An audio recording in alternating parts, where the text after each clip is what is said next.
everyone, my name is Tauri VanHoosier. So I've got a quick question for you guys in the audience. How many of you guys have seen an article in the news recently about climate change? It's about 100%, okay.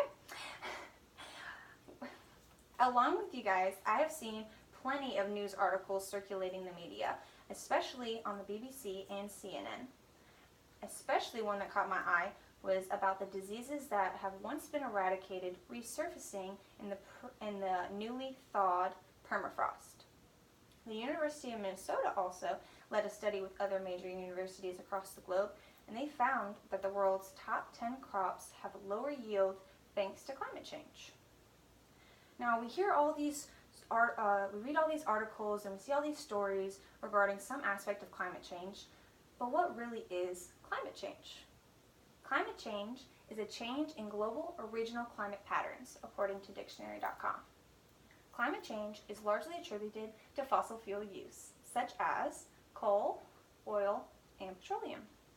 All of these cause an increase in atmospheric conditions, thus resulting in a rise in average temperature of our atmosphere. According to NASA, the average surface temperature has risen 1.62 degrees Fahrenheit since the late 19th century. As man-made emissions rise, so does the surface temperature. The gases that are mainly attributed with the atmospheric conditions are water, methane, nitrous oxide, and carbon dioxide. Now, these are also known as greenhouse gases. The increase in methane is directly linked to an increase in waste that we have in our landfills. Nitrous oxide, on the other hand, is caused by fertilizers we use in our soil and fossil fuel combustion. Carbon dioxide has also been linked with fossil fuel combustion as well as deforestation, according to NASA's global climate change. Now, the increase in temperature may seem small and insignificant, but it affects more than just us. It affects our ecosystems, especially the ocean. The increase in average temperature causes an increase in the temperature of the top layer of the ocean. According to the Environmental Protection Agency, there has been a 0.2 degree Fahrenheit increase every decade. Although this may seem small, it causes larger effects, not only to us, but the ecosystems that live just below that top layer. It affects the corals and the sea life that populate this area. Although this may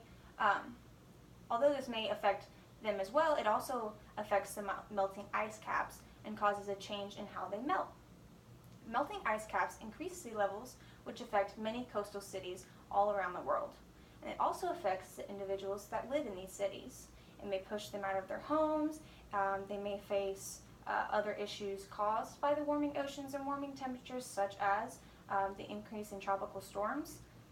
But now we see these issues like minor incidents, but compounded with larger problems, they create an even larger issue.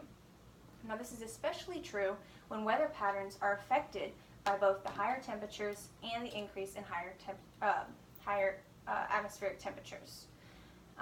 These two problems combine to increase tropical storms and their severity. This also affects people in coastal climates because they they see these tropical storms every day or are affected by them in one way or another. And since they're more severe, they're more likely to have to vacate these areas and move more inland. According to the Environmental Protection Agency, there is an increase in higher temperature events as well.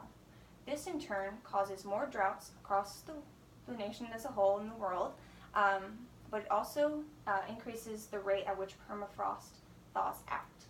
On the other hand, there's also an increase in intense rainfall. This affects more inland communities because of the tropical storms and their severity that are affecting the coastal cities. Climate change may seem like an issue that doesn't affect us now, but it has become clear that the effects of human-made emissions are occurring as we speak.